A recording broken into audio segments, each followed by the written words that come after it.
What's up, guys? Welcome back to Newswave. Yesterday, we had just talked about Nintendo Switch update firmware 10.0.0 and how it added some interesting features like button remaps on your controllers, things we didn't really ask for, but it's kind of cool, right? It was considered a major update for those kinds of things. Well, it looks like data miners started looking through the code and there are some new Switch models being referenced, and they have some pretty unique traits that we'll be talking about here. We've seen different things kind of referenced in firmware ahead of time for the Switch, like Mariko, so there is some history as to these things being revealed a bit early through these firmware data minings. Also, XCOM is getting a brand new game in less than 10 days, and it's pretty cheap, and we all know and for the most part love Pokemon Yellow from back in the day, but what if there was another Pokemon game that had come out with it, like Pokemon Pink, because it appears that also has been found in some leaked, fairly old source code for the original games. As always, guys, if you enjoyed these videos, make sure that like button helps out a ton, and if you're brand new here, hit that red subscribe button down below, and we're gonna start today with some free games. See, Sony is doing the stay-at-home initiative currently. Part of that is helping to fund independent partners of theirs, so studios that might be having a harder time right now with what's going on in the world, and it looks like they're going to be taking $10 million and using that to help fund their independent partners, which is great. That's really cool to see that. But also, to go a step further, they're going to be giving some games away to people who sign into the PlayStation Store. You'll be able to claim not only Journey, but the Uncharted collection, which is awesome. I mean, there's a ton of value in there. And of course, the stay-at-home initiative to be able to get a bunch of Uncharted games to hang out and play at home to keep you occupied, or even Journey, which is also a very, very good game, is really cool to see. And we are starting to see some other companies, of course, give away games through their platforms like the Epic Games Store or Uplay, which we'll be talking about a Uplay free game pretty soon as well. But this is just Sony going out there and saying, hey, here's some games, you can play them at home, and we're going to move $10 million of funding to independent creators that are partnered with us. That's great. I don't know, that's just good. So, hey, sign into your PlayStation, go into the store, and if you haven't already bought either of those games, go ahead and claim them. Also, do you remember how a bit ago we had Animal Crossing coming out in 2019 and then it got pushed to 2020? And we heard from Doug Bowser that that was to pretty much avoid crunch, to try to push it out the door and get it out that year. It's gonna be delayed a few months. That's just the way it is. And everyone understood. We're like, all right, yeah, we'll wait. And hey, the game turned out great. So everything worked out fine for fans of Animal Crossing and Switch owners. Well, it turns out Bloomberg had an article that was all about Animal Crossing New Horizons. And part of what they touched on was the fact that the game was delayed to avoid crunch. And when talking to a Nintendo developer who remained nameless, obviously because they didn't want to get in trouble, it does go into how Nintendo will treat their developers, and essentially as much time as they need to get the thing done right is how much time they're given. Now, it does make me wonder, how long will they let something go? But I think at some point they'll pull the plug on the project rather than keep going. Animal Crossing, it was very clear just from past games, it was going to sell really, really well. So they figured, we'll push it back. The thing's going to hit 20 million copies sold anyway. So we might as well make sure it is high quality and done correctly. And fans seemed okay with it. But it is interesting that Nintendo does recognize that it is better to hold a game back, especially now with the Switch and how well it's rolling, to make sure that the game is high quality, because, hey, we've seen with their titles that become evergreen, they will just continue to sell. Also, another free game you can just go on and pick up that's on Uplay. So, well, it's up to you if you want to go grab Uplay, but if you already have it, if you go ahead and sign into it, you can claim Assassin's Creed 2 on the PC. Now, that's only until the 17th, so you just have a couple of days to do it, but Assassin's Creed 2 is an awesome game in the series, and it's just kind of there on Uplay. Again, you have to decide if you want to download that launcher. I think a lot of people will probably do so to pick that up because it's free, and that's, again, what we've seen platforms do on PC, Epic Games Store, and Uplay, and Origin, where they'll give away free games just for you to open the launcher. But hey, it works out for anyone who wants to go ahead and grab Assassin's Creed 2 on the PC.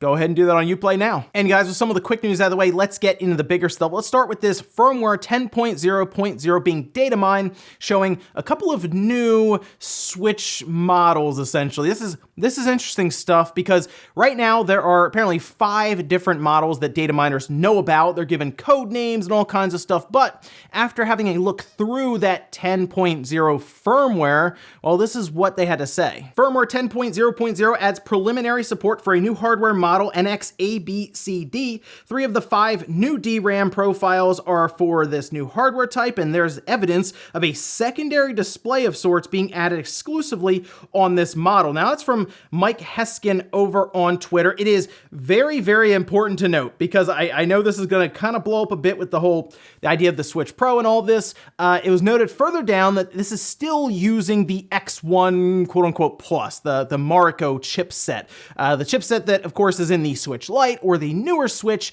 that gives it that better battery life. It's essentially a more efficient X1. So what are the other models that we know about? Well, here's a nice little listing here that was pulled up by Tweaktown, and you can see we do know the launch Switch, the refresh Switch, the Switch Lite, and then there are 2 other ones, which is Copper, and I believe that's Calcio.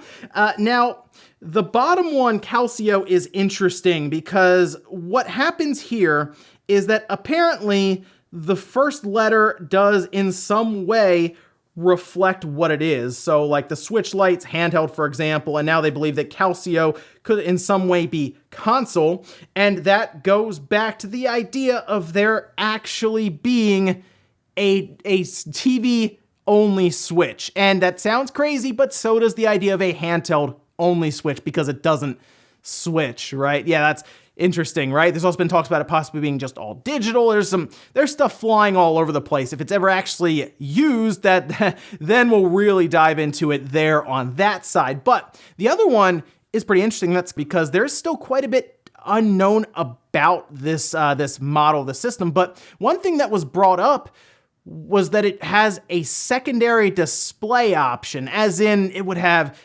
2 screens. And as it was pointed out by Mike on Twitter, this is the only model that has a reference to a second screen, and now people are speculating and all over the place as to what this could actually mean. And yeah, it's going to be a lot of speculation until something happens from Nintendo. And again, we've seen things added to the firmware all over the place. Some of it does have to do with development kits. We've seen references to things like 8 gigabytes of RAM, and that hasn't come to be at all yet, but we've seen references to the new X1 that's being used, the Marco chip, and that did turn out to be correct.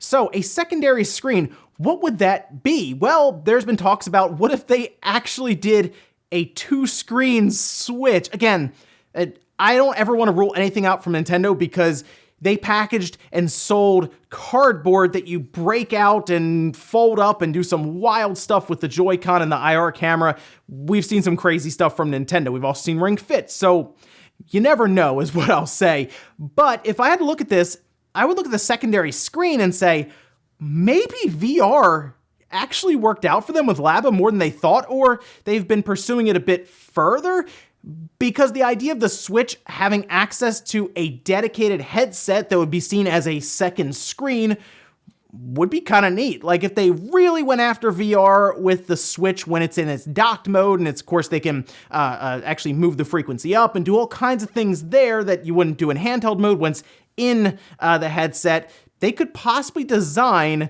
a headset that would work in tandem with the Switch for a better experience than you holding it up to your face. That would certainly be an interesting addition to the Switch's quote-unquote family of systems, because like I look at if they're still going to use the Marco X1, I don't really see this as them making a big push for a premium Switch Pro. I think, to be honest, Nintendo is going to really stretch this X1 and get to the next generation like 2 or 3 years till they do like a Switch 2 or whatever they call it. I think the Switch brand is strong enough to where they'll actually continue using Switch. Hopefully it doesn't turn out like Wii to Wii U. They can come up with a better way to market the next system for them. So doing things like this would, work to, rather than do a step forward, kind of like this sidestep, like they've done with the Switch Lite, and maybe what they could do with a cheaper TV-only system like the PlayStation TV. There's a lot of options here, but it's interesting to see more models being added that we're not sure of, and things like a second screen. Hey, someone mentioned maybe they're going to do 3DS stuff with it. That would blow my mind. I don't think that's what they're going to do, because I do believe they've moved on completely from 3DS stuff, and the Wii U games keep getting ported over. That's why I don't see Wii U compatibility as being a target for this, or 3DS compatibility. I kind of think this might be a VR thing, but who knows? Maybe they have some wild peripheral set up, like a Ring Fit thing where it has another screen, or who knows? It's hard to really predict Nintendo, but as we know of right now, and we'll see if more information comes out as I'm sure more data mining takes place, there are 2 Switch models seemingly in the source code right now that does reference things like a second screen and even one that could be just a TV-only Switch. So interesting stuff going forward with 2020 and then possibly into 2021. Next up, let's talk about a new XCOM game. Now, this is not XCOM 3 that seems to be very important as being put out there. This is more of a standalone spin-off game in the XCOM universe, in the XCOM series, and it's called XCOM Chimera Squad. It is going for, right now on Steam, $10. It's half off. It's supposed to be $20. They marked it down, and the game is out on April 24th. So less than 10 days, a new XCOM game will be out. It appears to be about 20 hours is what they've said, and that's actually really cool for XCOM fans to just get a new game kind of just thrown out there. Now, I know people want like the next XCOM 3, and trust me, I'm sure that's being worked on, no problems there, right? But to see Chimera Squad come out, that's a cool way to kind of hold people off, give people something new, kind of like an XCOM 2.5. Visually, I think it looks fine for what it's trying to be at $10 to $20. Now, you'll have to the beginning of May to pick it up, so about a week or so at its current pricing of $10. But I mean, to be honest, most XCOM fans probably picked it up immediately. It jumped up to like one of the top games that were being sold on Steam, and that makes sense. Even though it's being pre-ordered right now, I mean, it's hard to argue with $10 if you're even like a mild XCOM fan. You probably just went over to Steam and picked it right up. Now, it's currently just on PC, but I'm sure we could see console ports and others follow, and we'll keep an eye on that. But hey, XCOM Chimera Squad looks kind of neat. I'll probably pick it up. Like I said, it's out the 24th, and it's not terribly long at about 20 hours, so worth, I think, $10. But I'll check it out, and I'm sure I'll give my thoughts on one of the podcasts coming up. And in our last bit of news, let's talk about a canceled Pokemon game that appears to have been a companion to Pokemon Yellow back in, was that 98? At least in development before it was seemingly canceled. And we're actually going to take a look at a tweet here. This is from Dr. Lava's Lost Pokemon saying, there's been a new leak of Gen 1 development material, including reference to Pokemon Pink, a possible scrapped companion to Yellow. And what's interesting about this appears to have come from a 4chan post that had legitimate leaks of the source code from the original Pokemon games, Pokemon Yellow, Red, Blue, and in the heading, it does mention Pokemon Yellow and Pokemon Pink. Now, I'm not going to post that here, even though there are screenshots and images of it online right now, because the Pokemon company can get a little crazy with all that stuff when you use those images. And to be honest, I think there might be some people's names in that source code, like possibly employees, so not going to get into all of that. But to think of the idea of Pokemon Yellow coming out with a companion is kind of neat, mostly because Pokemon Yellow followed the anime much more closely than Red and Blue followed it. It was more or less to come out alongside the anime in the States to help promote it and push it forward. And Yellow was great. If someone on the playground had Yellow, you wanted to be their friend, because you could get Bulbasaur, you get Squirtle, and Charmander in Pokemon Yellow. All the starters, right? So you make sure you're friends with the person who had Yellow, and you have your own copy of Pokemon with the link cable, and you get all the starters. It was a good way to get all of the starters right away on your copy of Blue or Red. But I'm curious how they would have tackled Pokemon Pink, and I think that might be why it never came out, because it seems that you would be partnered up with either Clefairy or Jigglypuff, which were nowhere near as obviously as recognizable or iconic now as Pikachu, and most likely they realized it would have been kind of strange to not have Pikachu when they're trying to retell parts of the anime, or maybe they did some focus group testing and found that Pikachu fit way better with everyone. And I mean, it kind of led to what they were doing for a while, which was that third game in like the generation, right? But interesting stuff there. Pokemon Pink. I think I still would have gone with Yellow, but that'd have been interesting to see that kind of next to it back in the late 90s. And we'll finish up with the comment of the day, as you're seeing here. This is from T. Fern saying, the year is 2020 and personalizing your Switch is still at the bare minimum. It's really funny. I went back and looked at the video, and I remember looking at like the themes, and I was like, oh, there's light and there's dark theme, right? Like, like Twitter or websites now where they have like a light and they have like a dark theme for like nighttime use, or, everyday use essentially. But it hasn't changed. Like, I remember looking at it and I was like, oh, they'll add some stuff. There'll be different themes. They'll do all this cool stuff. Nope, nothing. And I almost feel like I feel like we're halfway through the generation for the current Switch. We might run out of time. Like, we might just not have any themes or anything added to it. And do we restart when we go to the next generation, or does this just move right over and we keep building on it? It's going to be super weird to go through this entire generation, possibly without messaging, possibly without any type of themes. I have to imagine folders will be added eventually, but whew, it's not looking great right now. And ladies and gentlemen, that's gonna do it here for Newswave. If you enjoyed this video, guys, hit that like button, really helps out. If not, hit the dislike. Leave comments down below about everything we talked about today, whether it's the canceled Pokemon Pink game. Interesting. Let me know if you would have grabbed yellow or pink. You got Pikachu up there, you got maybe a Clefairy or a Jigglypuff. Would you have actually gone with Pokemon Pink? Let me know about that one. Or what about these Switch models that have been discovered in the firmware? What do you think the idea of a secondary screen would be? Is it for 3DS support, or do you think Nintendo really is gonna go serious with VR, maybe with a secondary screen as a headset? Thanks so much for watching, and I'll see you next time.